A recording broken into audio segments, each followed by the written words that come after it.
Who is the MVP at this moment? Is it Patrick Mahomes? He's the type of guy that just raises the level of everybody. Mahomes is just ridiculous. It's just absolutely absurd. I always believe Mahomes is going to win. Give me Mahomes. I'm not even thinking about it. This guy or Mahomes? Mahomes.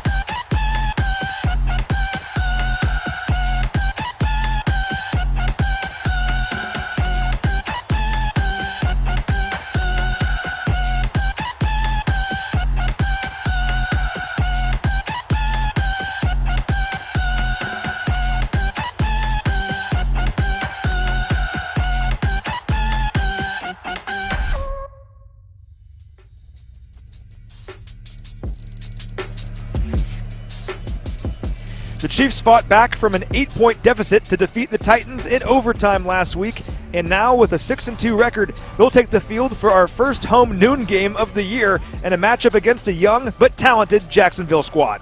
We are 2 hours from kickoff. You've waited all week for this very moment. It's finally here. It is time for football in Chiefs Kingdom. Let's do this. My name is Matt McMullen, joined by voice of the Chiefs, Mitch Holthus. This is Field Pass, presented by StorageMart. And Mitch, it wasn't always pretty last week, but the Chiefs found a way in the end. Let's keep it rolling here today. The NFL season's long and it's tough. We know that. It's even longer now with the 17th regular season game. But great teams win games in a variety of ways. Sometimes you'll win your fantasy league, and sometimes you got to win in the reality league. And last week was just slugging it out, reality football.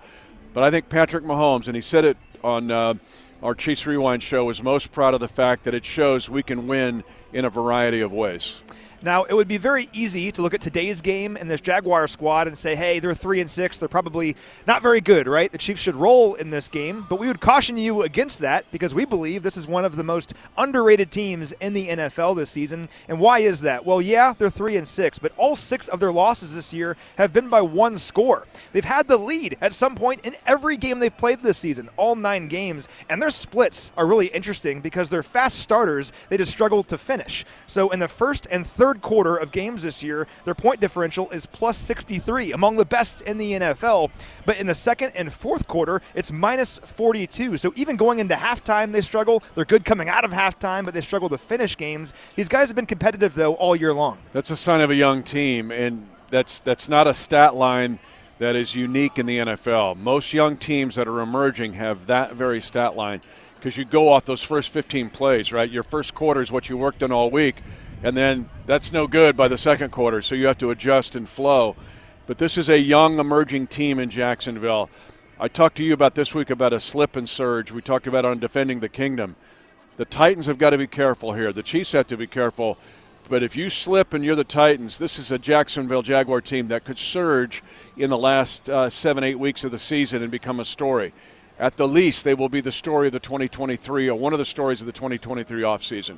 Now, one reason that they've been successful this season, at least early in games, is their offense. Overall, has been pretty successful this year. They don't really have the points to show for it, and we'll get to that here in a moment. But listen to these numbers here. No team has more first downs this season than Jacksonville. They have 203 of them. No team in the NFL has more. They have 121 plays of 10 or more yards this season. That's tied with the Chiefs for the third most in the AFC. And they are also tied with the Chiefs with 34 red zone drives. That's the most in the NFL. So they're moving the ball down the field, but when they get to the red zone, that's where they're struggling. They're only scoring touchdowns at a 53% clip in the red zone. That's 21st in the NFL. By contrast, the Chiefs are doing so at a 74% clip. That's second best in the NFL. They also turn the ball over quite a bit, and they have 4 red zone giveaways this year. It's the most in the NFL. But overall, these guys can move the football. They just struggle to finish in the red zone. What gets your attention, though, is the fact that they can be explosive in the run game. We're going to get to that in a second.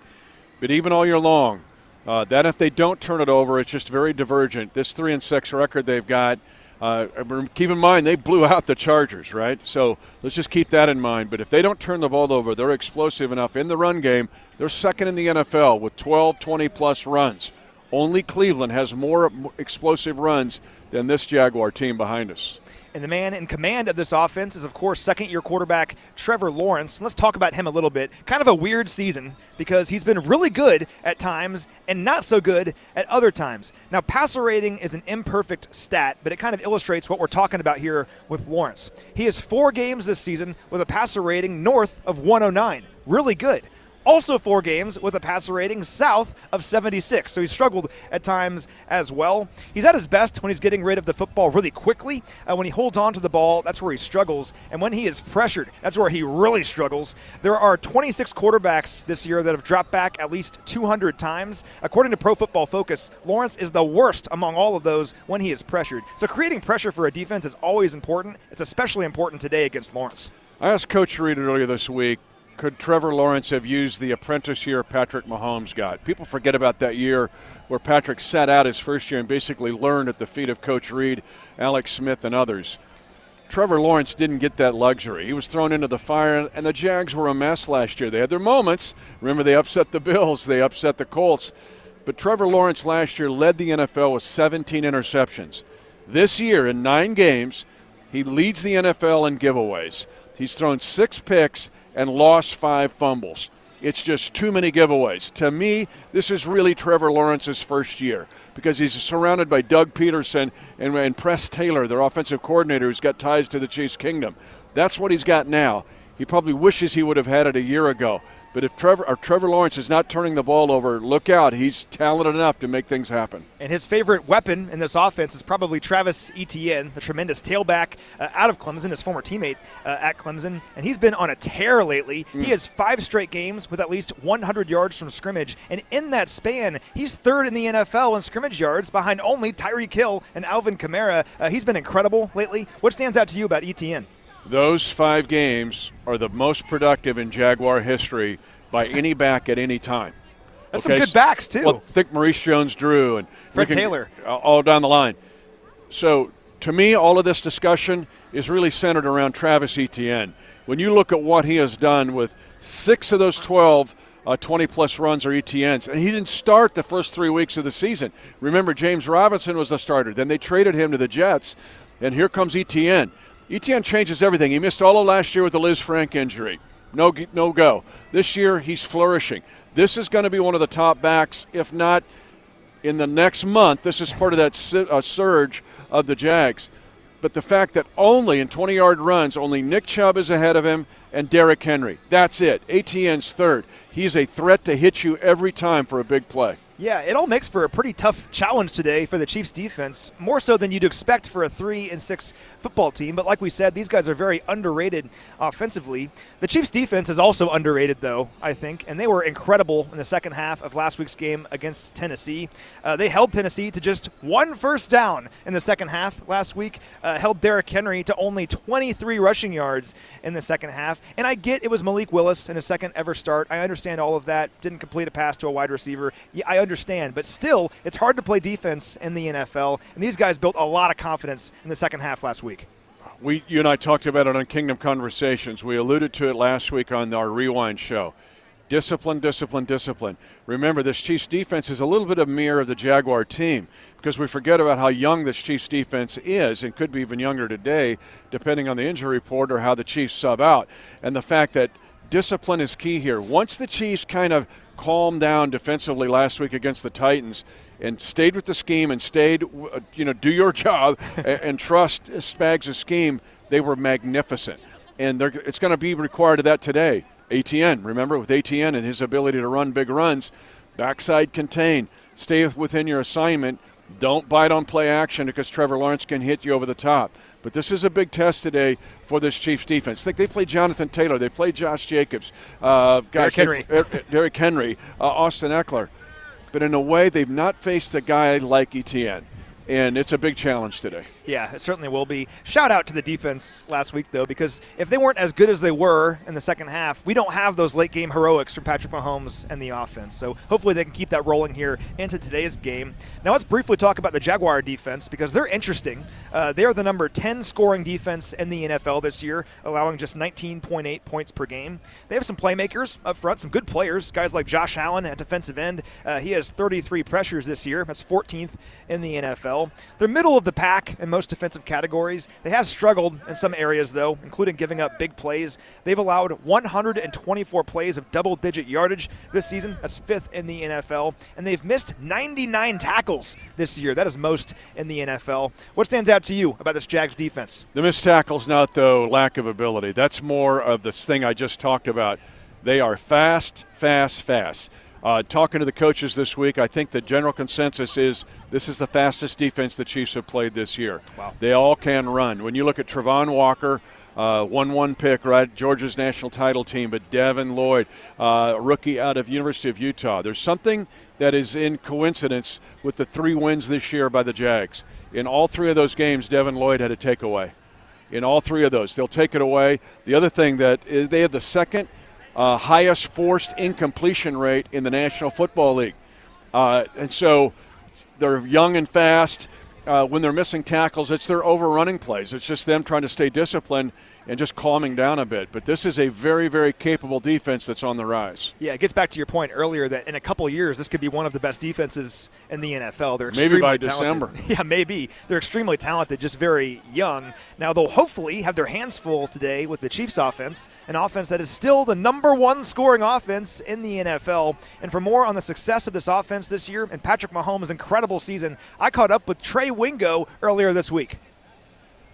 All right, we're joined now by one of the very best out there. It's Trey Wingo. And Trey, I want to ask you about Patrick Mahomes specifically here, because think about last week against the Titans on Sunday Night Football. Things weren't really working offensively for the Chiefs. They were punting quite a bit. The Titans had a great defensive game plan. And for so many teams and so many quarterbacks, they might say, hey, this isn't our day. They might press, they might get frustrated, but not Mahomes and not the Chiefs. As long as there's a chance, they try to find a way, and oftentimes they do find a way. We all know this in Chiefs Kingdom, but as someone that watches from the outside, just how special is number 15? He's one of one. And I use the Michael Jordan analogy. Like any year Michael Jordan played, they could have given him the MVP.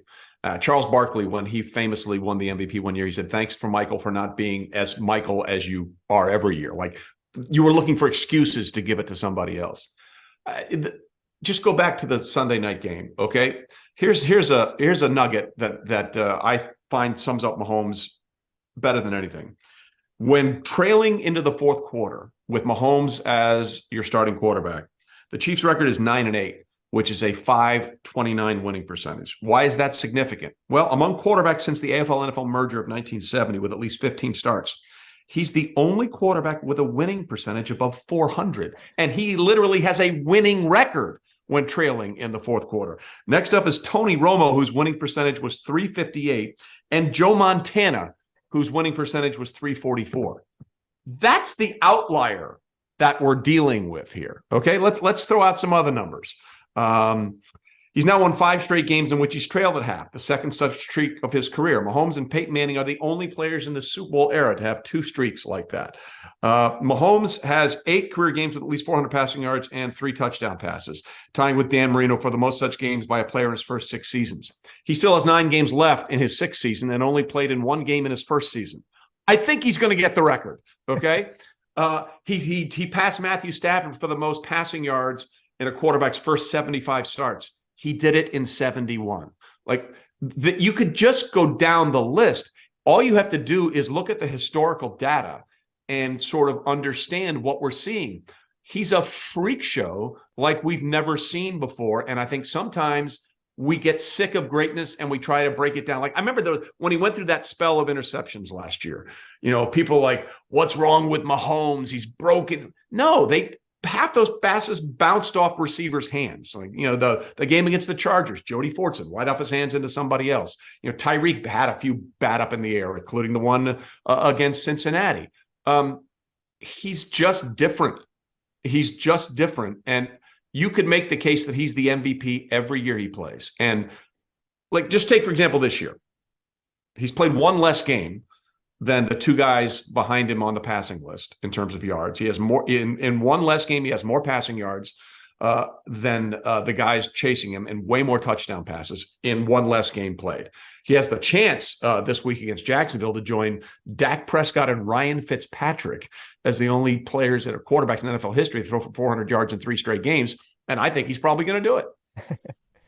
The amazing thing about him, and I'm a stat nerd, is we could have an entire hour-long segment just going through all of his numbers and stats and NFL records. My favorite one, and this happened a few weeks ago, is he has a winning record in games in which he trails at any point by double digits. 10.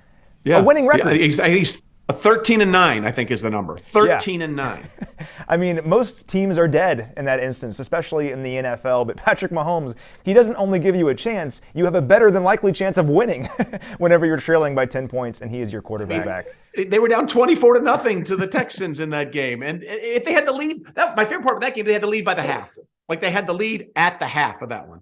And I just want to put this in a real perspective, okay? We talked about it earlier. Tyreek Hill is now gone. What quarterback loses the most explosive weapon in the passing game in the NFL today and gets better? Who does that? They're the number one scoring offense without Tyreek Hill. They're more explosive this year in terms of 30-yard plays than they were last year when they had Tyreek Hill. This is what he's done. This is what he's doing with a group of wide receivers that are good. He's just making them great. Yeah, he's just an incredible guy. I think Coach Reed says this all the time, and I think it's what makes Patrick great. Patrick, as good as he is, comes in every single day and wants to get just a little bit better. And that's turning him into a player that we think, when it's all said and done, can be one of the greatest of all time. And we're just watching him here in his prime. So it's certainly an exciting time to be a Chiefs fan. Hopefully, Mahomes adds to those numbers here today against Jacksonville. Trey, awesome stuff, man. Really appreciate your time. You got it, man. Anytime. All right, great stuff there from Trey Wingo. If you ever need a Chiefs hype man, Trey Wingo might be the guy. Didn't we all grow up with Trey Wingo, though? Or kind NFL Live, feel like he's should come to the family reunion. Like, hey, Trey, it's your cousin. Yeah.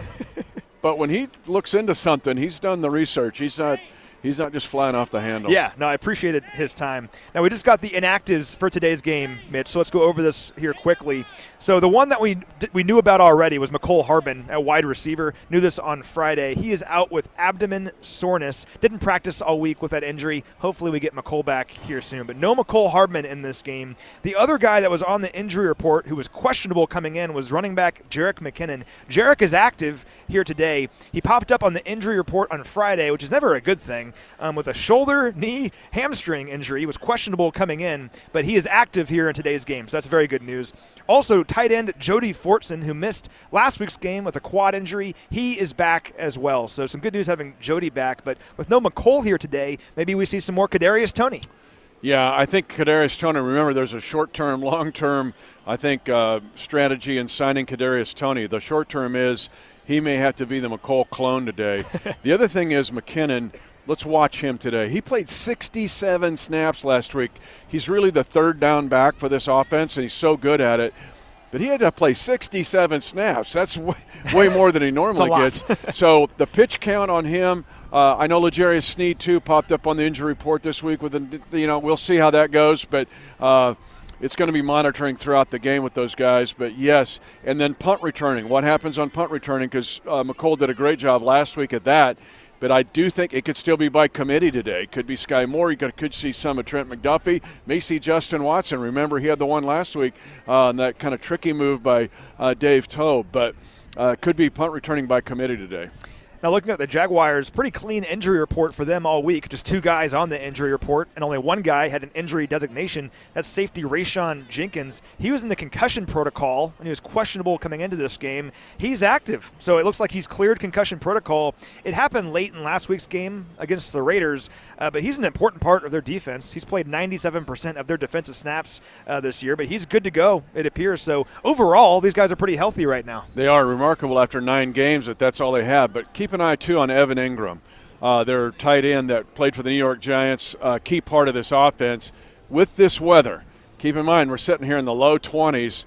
With a back injury, sometimes that can tighten up. So with all of these, they're going to go, they're going to go, they're going to go, with the weather today, it makes it something to keep an eye on, even if the guys are going to give it a shot and try it. And as always, everyone always gets healthy against the Chiefs, right? It seems to be how it goes. Well, I don't want people to take this wrong, but Doug's going, and Doug Peterson's a good friend, right? But he's going, we got to have everybody we can get in this game. It's always loaded up, load up you're setting fireworks in the Roman candle, and stuff it in there. Can you go? You're going. It just seems like that every week. I mean, Simmons last week, right? He can't play this week for the Titans. They just put everything into it. So here are the Jags thinking if we do the slip and surge, we can make a run, but they know how big today is.